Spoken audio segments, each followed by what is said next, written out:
I thought I knew what loneliness felt like. I was wrong. Real loneliness isn't sitting alone in an empty house. It's sitting in a hospital corridor at 64 years old, your right side still numb from the stroke, watching families come and go, knowing nobody's coming for you. The fluorescent lights hummed above me. My overnight bag sat at my feet, the one I'd packed in such a rush when the ambulance came 3 days ago. Inside were toiletries, 2 changes of clothes, and my phone charger. Everything I had with me when my world changed. Dr. Patel had been kind but direct that morning. "Mrs. Morrison, you're stable now, but you can't go home alone. Not yet. You need assistance for at least 2 weeks, help with medication, monitoring for symptoms, someone there in case anything changes." "I understand," I'd said, trying to smile. "My daughter will help." But when I called Rachel, the conversation went differently than I'd imagined during those 3 days in the hospital bed, rehearsing what I'd say. "Mom, There was a long pause. Background noise. Her kids arguing. "Jeff and I have been talking. With his new schedule, and the kids' activities. And honestly, Mom, our guest room is being renovated. There's literally construction dust everywhere." My chest tightened. "Rachel, I just need. Have you looked into home health aides? Or maybe there's a rehab facility that takes your insurance?" "Jeff found this place online. Looks really nice. They have activities and I can't afford that, Rachel." "You know I can't." My voice came out smaller than I intended. "I just need a place to stay for 2 weeks while I get my strength back. Mom, we're barely managing as is. Jeff's hours got cut, and Mia needs braces, and honestly," her voice dropped. "Jeff said if you come here, it'll be too much stress on top of everything else. You know how he gets." I knew how he got. I'd watched over 12 years of marriage. As my son-in-law slowly became the center of every decision, every plan, every conversation, when had my capable, independent daughter become someone who said Jeff thinks and Jeff says before every choice. What about just the couch? I heard myself begging. "I won't be in the way. I can. Mom, please don't make this harder. We'll visit. We'll bring the kids. But right now, you need professional care, not us trying to figure it out and probably making things worse." The call ended with promises to figure something out and talk soon. I sat in that hospital corridor for another hour before the discharge nurse found me. "Mrs. Morrison, do you have someone picking you up?" I nodded automatically, though I didn't. I couldn't stay there, I could see it in her face. Beds were needed. I'd been cleared. It was time to go. Yes, they're on their way. I took an Uber to my apartment in Portland's Hawthorne district, the 1-bedroom I could barely afford on my medical transcription income. Walking up those stairs felt like climbing a mountain. My right leg dragged slightly. My right hand couldn't grip the railing properly. Inside, the apartment was exactly as I'd left it when the ambulance came. Half-drunk coffee on the counter. My laptop still open to a work file. The normalcy of it felt like mockery. I made it to the couch before the tears came. 64 years old. Divorced for 15 years. No siblings. Parents, long gone. My daughter too busy, too stressed, too influenced by a son-in-law who'd never really liked me anyway. My son, Tyler, lived in Boston. We'd barely spoken in 5 years. Not since he'd made it clear he sided with his father in the divorce. I sat there as evening turned to night, my phone silent beside me. No calls. No texts checking if I'd made it home okay. That's when I found it. I'd been scrolling through my contacts mindlessly, the way you do when you're desperate for connection, when I saw a name I hadn't looked at in years. Margaret Chen. We'd been neighbors growing up in Seattle. Her family had lived next door from the time I was 7 until I left for college. Margaret was a year older, and for those 11 years, she'd been more than a friend. She'd been the sister I never had. We'd done everything together. Shared secrets, dreams, fears. She was there the night my mother died when I was 16. I was there when her father's restaurant burned down and they lost everything. Then life happened. College in different states. Marriages, kids, careers. We'd exchanged Christmas cards for a while, then even that faded. The last time we'd actually spoken was, God, had it been 23 years? A brief call when I heard she'd gotten divorced, but I'd kept her number. Updated it once when she moved, based on a mutual friend's information. Kept it in my phone through 3 upgrades, never quite able to delete it. My finger hovered over her name. What would I even say? Hi. Remember me from 4 decades ago? I'm desperate and alone and just had a stroke? I set the phone down, picked it up again, set it down. The room felt smaller as darkness settled fully. My right hand tingled. Was that normal? Or was something wrong? The panic that had been building for 3 days crashed over me. I couldn't do this alone. I couldn't. I called Margaret. It rang 4 times. I was about to hang up when I heard, hello? Her voice was older, obviously, but unmistakably hers. That slight rasp she'd always had. The careful enunciation she'd learned from helping her parents with their English. Margaret? It's Eleanor Morrison. Eleanor Parker, from Seattle. We grew up. Ellie? The surprise in her voice was immediate. Oh my God, Ellie Parker. How? Wow, it's been forever. Are you okay? You sound... And just like that, I was crying again. Not pretty crying. The kind where you can't catch your breath and words come out in gasps. I had a stroke. 3 days ago. I just got out of the hospital and I can't. My daughter can't help. And I'm alone and I don't know why I'm calling you. I'm sorry, Where are you? What? Where are you right now? Portland, Oregon. My apartment, but I'm in Vancouver. 40 minutes away if traffic's decent. I heard rustling, keys jingling. I'm getting in my car right now. Margaret, you don't have to. Shut up, Ellie. I'm coming. Don't you dare tell me not to. Text me your address. The line went dead.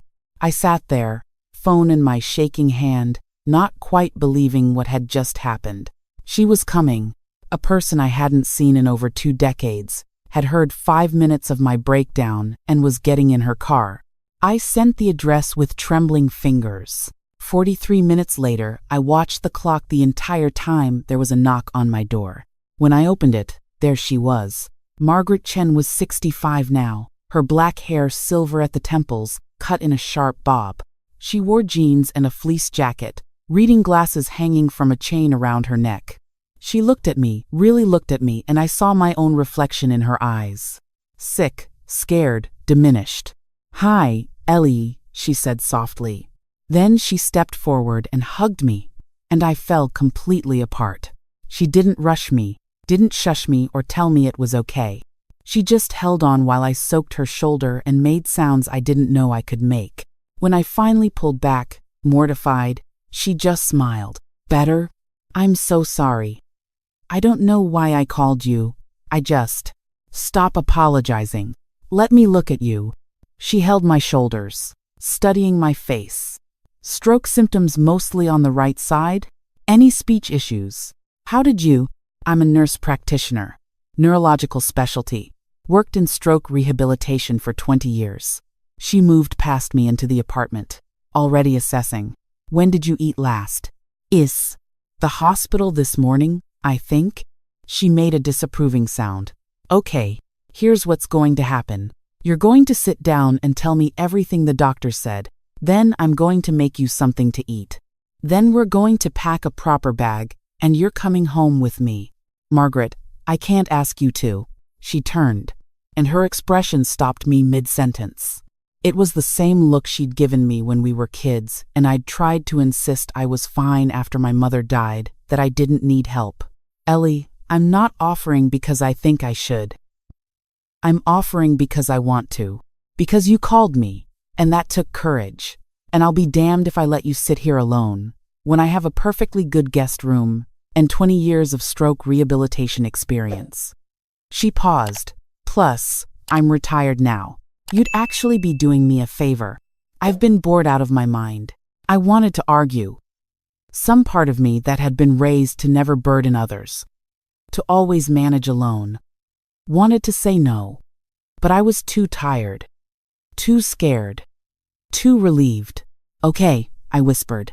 Good. Now sit and tell me about the stroke. The next hour passed in a blur. Margaret made me scrambled eggs soft, easy to chew while I explained everything. The sudden numbness during a work call, the terrifying ambulance ride, the 3 days of tests and scans and doctors using words like thrombotic and thanks in advance and watch for recurrence. She listened like a professional, asking specific questions, nodding at my answers. But her eyes were soft with something else, the girl who'd held my hand at my mother's funeral, the teenager who'd stayed up all night with me before my sats, quizzing me on vocabulary. Your daughter really said she couldn't help?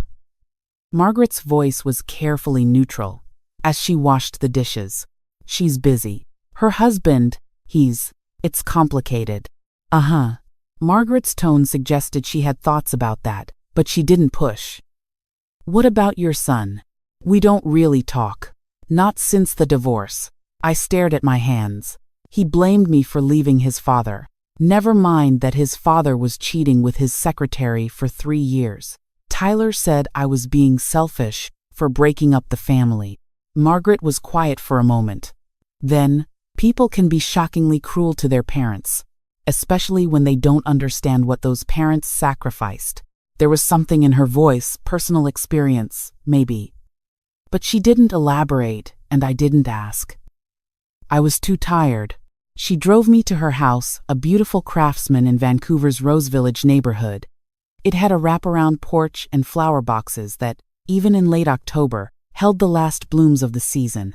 It's too much house for one person, she said, as we pulled into the driveway. But I love it anyway. And my daughter keeps telling me to downsize, but I'm not ready. You have a daughter? Nina. She's 38, lives in San Francisco, works in tech. We talk every Sunday. She glanced at me as she turned off the car. She's wonderful, but she's busy with her own life. As she should be. Inside, the house was warm and filled with light. Hardwood floors, built-in bookshelves, artwork on the walls, abstract paintings in blues and greens. It felt lived in but not cluttered. Comfortable. Guest rooms upstairs, Margaret said, carrying my bag. But there's a bedroom down here too, off the den. Might be easier until you're steadier on your feet.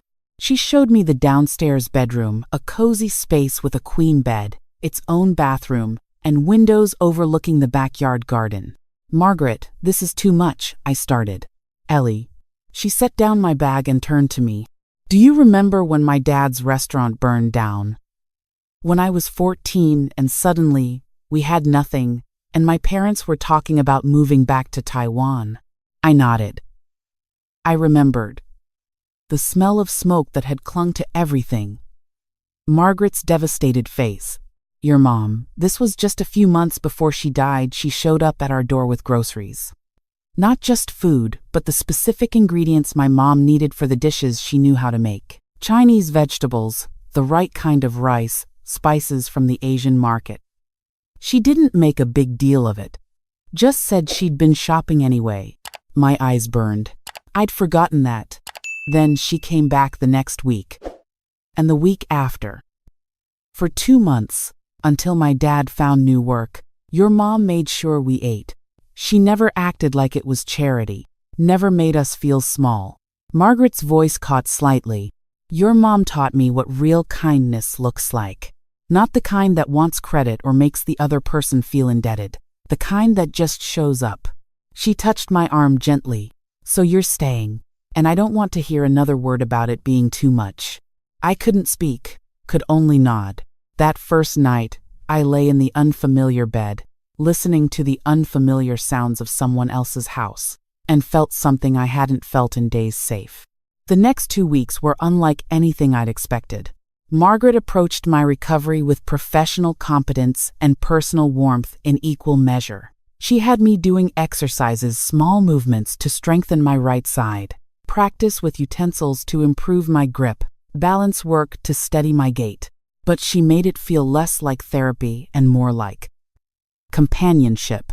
We'd do my morning exercises while drinking coffee, her correcting my form while telling me about her retired life, the book club that argued more than they read, the pottery class where she kept making lopsided bowls, the neighbor's cat who decided Margaret's porch was his territory.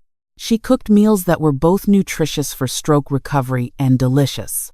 We ate dinner together every night, trading stories about our lives. I learned that Margaret had been married for 20 years before her divorce, that her ex-husband had been a good man who'd simply grown into a different person, that they'd parted sadly but without bitterness. Nina took it hard, Margaret said one evening over salmon and roasted vegetables. She was 15, thought if we'd just tried harder, we could have made it work. But sometimes trying harder just means prolonging something that's already gone. Rachel was 12 when I left her father, I said quietly. She didn't understand why I couldn't forgive him. Why one affair wasn't something I could get past. It wasn't one affair, Margaret said matter-of-factly. You said 3 years. He said it was one mistake that lasted too long. I pushed vegetables around my plate. Rachel believed him. Or wanted to. It was easier to blame me for breaking up the family than to be angry at her dad. And your son? Tyler was 17. Old enough to understand but young enough to think in absolutes. Cheating was wrong. But divorce was worse. Keeping the family together should have been more important than my pride. I felt the old bitterness rise. He said I was selfish for choosing my feelings over his stability. Margaret reached across the table and squeezed my hand. Kids can't see their parents as whole people until they've lived enough life themselves. Maybe Tyler will understand someday. Maybe Rachel will. Maybe, I said, not believing it. On the 10th day, my phone rang while Margaret and I were working in her garden. She'd insisted that gentle activity was good for me. So I was slowly pulling weeds while she pruned roses. Rachel's name lit up the screen. I stared at it for 3 rings before answering. Hi, honey. Mom, finally. I've been trying to call you for days. Where have you been? I felt a flicker of anger. She'd called twice since the hospital discharge, both times leaving brief voicemails asking me to let her know how things were going. I'm at a friend's house. She's been helping with my recovery. Oh, well, that's good. Rachel sounded uncertain. Listen, Jeff and I have been talking. We feel terrible about how things went. The guest room renovation finished up faster than expected. And we were thinking maybe you could come stay for a bit now. Jeff said he's sorry for being so stressed before. I looked at Margaret, who was pretending not to listen while very obviously listening. When did the renovation finish? Like a week ago? But we wanted to make sure everything was really done before we invited you. No dust or anything. A week ago. She'd had room for a week and hadn't called. That's kind of you to offer, I said carefully, but I'm settled here. Margaret has a whole recovery planned for me, and I'm doing well. Margaret? Rachel's voice sharpened slightly. Who's Margaret? Is this someone from the hospital? An old friend. We grew up together. Mom, you can't just stay with some random person. You should be with family. Jeff and I really think. Rachel. I surprised myself with the firmness in my voice. I'm not some random person to Margaret. And family is the people who show up when you need them, not the people who find room 2 weeks late. There was a sharp intake of breath. That's not fair. We were trying to do the right thing by suggesting professional care. You were trying to do the convenient thing. There's a difference. The line went quiet. When Rachel spoke again, her voice was tight. I'm trying to help now, Mom. I don't know why you're being so difficult. I closed my eyes. I appreciate the offer. Really, but I'm okay where I am. We ended the call awkwardly, with Rachel's hurt feelings hanging between us like fog. I set down the phone and found Margaret watching me with an expression I couldn't quite read. You okay? She asked. I don't know. Was I too harsh? Margaret stood, brushing dirt from her knees, and came to sit beside me on the garden bench. "Ellie, can I tell you something Nina said to me about 2 years ago?" I nodded. She called me, upset because she'd gotten passed over for a promotion. She wanted me to fly down to San Francisco, help her figure things out. But I had plans that weekend, a pottery workshop I'd already paid for. Margaret smiled slightly. I told her I couldn't come, that I believed she could handle it, and that we could talk through it on the phone. She was furious. Said I was choosing pottery over my daughter. "What did you do?" I went to my workshop. We didn't talk for 2 weeks. Then she called and apologized. Said her therapist had helped her realize she was treating me like an emotional support animal instead of a person with my own life. Margaret turned to face me.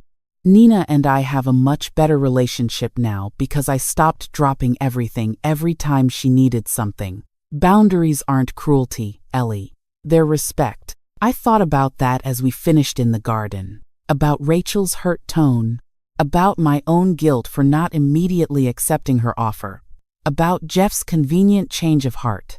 That night, Margaret and I watched a movie, some comedy that was mostly forgettable except for how hard we laughed. Sitting there on her comfortable couch, drinking herbal tea, with her cat borrowed from the neighbor, she insisted, though the cat clearly lived there, purring on my lap, I felt something I hadn't felt in a very long time. Content. The next morning, I woke to voices in the kitchen. Margaret's and another woman's younger, with a slight accent. I found Margaret making French toast while a woman in her late 30s sat at the kitchen counter, looking remarkably like Margaret must have looked at that age. Same sharp features, same intelligent eyes, though her hair was cut in a pixie style. "Ellie!" Margaret's face lit up. "This is Nina. She surprised me by flying in this morning." Nina stood, extending her hand with a warm smile. "It's so nice to finally meet you. Mom's told me all about you." "All good things, I hope," I said, shaking her hand. "Well, she told me about the time you convinced her to sneak out to a concert. And you both got caught, so make of that what you will." Nina grinned. "But yes, all good things, especially about how you're healing." We had breakfast together, the three of us, and I watched the easy affection between Margaret and Nina. The way Nina gently teased her mother about the lopsided pottery bowls. The way Margaret asked about Nina's work with genuine interest and understanding. The way they disagreed about politics but laughed about it instead of letting it become a wound. "Mom says you were neighbors growing up," Nina said, pouring more coffee. "That must have been special, having someone so close." "It was," I said, glancing at Margaret. "Your mother was the best friend I ever had. I don't think I appreciated it enough at the time." "That's how it is when you're young," Nina said thoughtfully. "You think you have forever with everyone, so you don't hold on tight enough." After breakfast, Nina pulled Margaret aside. I pretended to read in the living room but couldn't help overhearing their conversation in the kitchen. "Mom, are you sure you're okay with all this? I know you like your independence." "I love having Ellie here," Margaret said firmly. "It's been wonderful, actually. Reminds me of why I became a nurse, in the first place, not for the job, but for the helping." "And she's not." "I don't know. Taking advantage?" "I just want to make sure you're not being too generous." There was a pause. Then Margaret's voice, gentle but with steel underneath. "Nina, remember when you broke up with David and stayed with me for 3 months? Did I think you were taking advantage? That's different. I'm your daughter." "Exactly. So if I can help my daughter, I can help my friend. Besides, Ellie's family didn't show up. I did. That makes her my responsibility now." Nina didn't argue further. On day 14, Dr. Patel's office called to schedule my follow-up appointment. Margaret drove me, insisting she wanted to hear what the doctor said herself.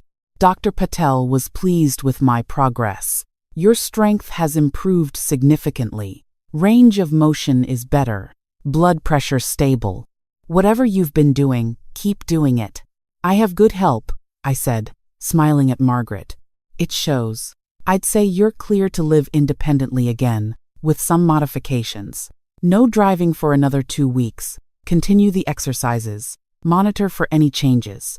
But you've done remarkably well, Mrs. Morrison. In the car afterward, Margaret was quiet. Finally, she said, "So you're cleared to go home?" "Yeah." I stared out the window. "I should probably start packing. Do you want to?" The question surprised me. I don't want to overstay my welcome. That's not what I asked. I turned to look at her. "Margaret, you've already done so much.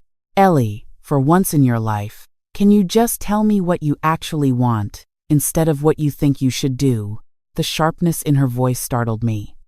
Then I saw her hands gripping the steering wheel tight, her jaw set. She wasn't annoyed. She was afraid I'd leave. "I don't want to go," I admitted quietly. "I like being at your house.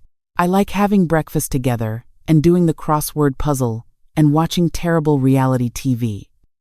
I like having someone to talk to. I like not being alone." Margaret's shoulders relaxed. "Good. Because I like having you there too." The house has felt alive again in a way it hasn't since Nina moved out. "But I can't just move in with you. I have my apartment, my work. Can you do medical transcription from anywhere?" "Well, yes, but..." "And is your apartment lease month to month?" "Yes." "And do you actually like living there?" I thought about my cramped one-bedroom, the thin walls, the stairs that were hard to climb even before the stroke. Not particularly. Then sublet it, or break the lease. Move in with me properly. Margaret glanced at me, then back at the road. "I have space. You have skills. You could handle my bookkeeping, help with the garden. We could be housemates, partners, whatever you want to call it." "Margaret, that's insane. You barely know me anymore. I know you drink coffee with too much cream and not enough sugar. I know you're funny when you're tired and grumpy before your second cup. I know you're stubborn about asking for help but generous when others need it. I know you sing off-key in the shower and alphabetize your books and always fold the laundry the same day you wash it." She pulled into her driveway and turned to face me fully. "Maybe I don't know your favorite color anymore, or what you did last Tuesday. But I know you, Ellie. The important parts haven't changed." I felt tears building. "What if we drive each other crazy? Then you move out and we stay friends." "But I don't think that'll happen." Margaret reached over and took my hand. "I've been alone for 8 years. It's fine. I'm fine. But having you here made me realize that fine isn't the same as happy. I'm happy with you here. So if you're happy too, why not stay?" I thought about my empty apartment. About Rachel's too late offer that came from guilt, not love. About Tyler, who hadn't even called when I'd had a stroke. About years of trying to be independent, trying not to need anyone, trying to prove I could manage alone. "Okay," I whispered. "Okay? I'll stay. If you're really sure." Margaret laughed and squeezed my hand. "I'm sure. Now let's go home." Home. The word settled into my chest like a weight I'd been missing without knowing it. The next few weeks were a blur of logistics. Margaret helped me pack up my apartment, sort through what to keep and what to donate. Nina flew up again to help, and the 3 of us spent a weekend painting what Margaret declared would be Ellie's room, a soft sage green that made the space feel peaceful. I moved my favorite things into Margaret's house: my books, my grandmother's quilt, my small desk for transcription work. Everything else either went to Goodwill or into storage. Surprisingly, there wasn't much I wanted to keep. Most of my belongings felt like artifacts from a life I no longer wanted. Rachel called twice during this time. Both conversations were strained. "Mom, you're making a huge mistake. You barely know this woman anymore." "I know her better than I've known anyone in years, honey." "What about family? What about us?" "You're always welcome to visit." I kept my voice gentle but firm. "But I'm building a life here that makes me happy. With a stranger in Vancouver, instead of your own daughter." "Rachel." I cut her off quietly. "Where were you when I needed you?" Silence. "I love you," I continued. "I will always love you. But you made your choice. and I'm making mine. If you want to be part of my life now, I'm here. But I'm not going to beg you or wait around hoping you'll have time for me between your husband's opinions and your kids' schedules." She hung up without saying goodbye. 2 months after the stroke, I was settled into Margaret's house, our house, with a routine that felt both comfortable and new. I worked mornings doing transcription at my desk by the window. Margaret gardened or went to her book club or pottery class. We had lunch together, trading stories about our morning. Afternoons, we'd work on projects, slowly painting the porch, organizing the basement, planning next year's garden. Evenings were my favorite. We'd cook dinner together, experimenting with recipes. Margaret teaching me Chinese dishes her mother had made. Then we'd settle in the living room reading, watching shows, sometimes just talking. One night in early December, as we were decorating the Christmas tree, Margaret said casually, "Nina's bringing her girlfriend for Christmas. Is that okay?" Of course it's okay. Why wouldn't it be? Just checking. Some people are weird about it. Is that why she lives in San Francisco? I asked, understanding suddenly. Margaret nodded. Partly. She came out at 19, and her father. He wasn't terrible, but he wasn't accepting either. Made a lot of comments about it being a phase, asking when she'd date men again. It was part of why our marriage ended. I couldn't watch him make her feel ashamed. "You're a good mom," I said softly. "I try. Doesn't mean I always get it right." She hung a glass ornament carefully. "Rachel's still not calling." "No." It hurt less than I expected, that small word. "I think she's waiting for me to apologize." For what? For choosing myself. For not being available on her terms. I shrugged. Maybe someday she'll understand. Maybe not. Either way, I can't live my life waiting for her approval. Margaret smiled at me, proud and sad at the same time. "No, you can't." Christmas was magical in a way I hadn't experienced in years. Nina and her girlfriend Jasmine arrived Christmas Eve, bringing chaos and laughter. We cooked too much food, drank too much wine, sang carols off-key, and exchanged silly presents. On Christmas morning, I woke to find a gift on my nightstand, a small box wrapped in silver paper. Inside was a key. I found Margaret in the kitchen making coffee. "What's this?" I held up the key. "House key. Your own copy." She poured 2 cups, adding too much cream to mine without asking. "Figured if you're living here, you should be able to come and go as you please." "Margaret, it's not a big deal, Ellie. It's just a key." But it wasn't just a key. It was belonging. It was permanence. It was someone saying, "You're not a guest anymore. This is home." I crossed the kitchen and hugged her tight. "Thank you." She hugged back just as tight. "Thank you for staying." In January, on a Friday afternoon, there was a knock at the door. I opened it to find Rachel standing on the porch, looking uncertain and cold. "Hi, Mom." "Rachel." I was too surprised to say more. Can I come in?" I stepped back, letting her into the warm house. She looked around at the comfortable furniture, the photos Margaret and I had framed together, the life I'd built. "Nice place," she said finally. "Thank you. Coffee?" We sat in the living room, cups warming our hands, an awkward silence stretching between us. "Jeff and I are going to counseling," Rachel said abruptly. "The therapist asked me about my family, and I realized I haven't been a good daughter." I waited, not helping her. She needed to say this herself. "When you called from the hospital, I should have dropped everything. I should have told Jeff we'd figure it out. Instead, I let him convince me that you needed professional help, that we weren't equipped, that it would be too much stress." Her voice cracked. "I knew it was wrong. Even as I was saying those things to you, I knew." "Then why did you?" "Because it was easier than standing up to him. Easier than admitting that somewhere along the way, I let him become more important than you. Than me, even." She looked at me with tears in her eyes. "I'm sorry, Mom. I'm so sorry." The anger I'd been carrying loosened slightly. I'm sorry too. For leaving your father. For breaking up our family. For not being able to make it work. You shouldn't be sorry for that. Rachel shook her head. I've been thinking about what you said, about him cheating for 3 years. That's not one mistake, is it? That's a choice. A long choice. No, honey.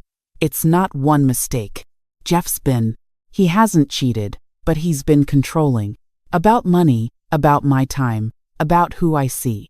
The therapist is helping me see it, helping us fix it, hopefully, but part of that is me setting boundaries.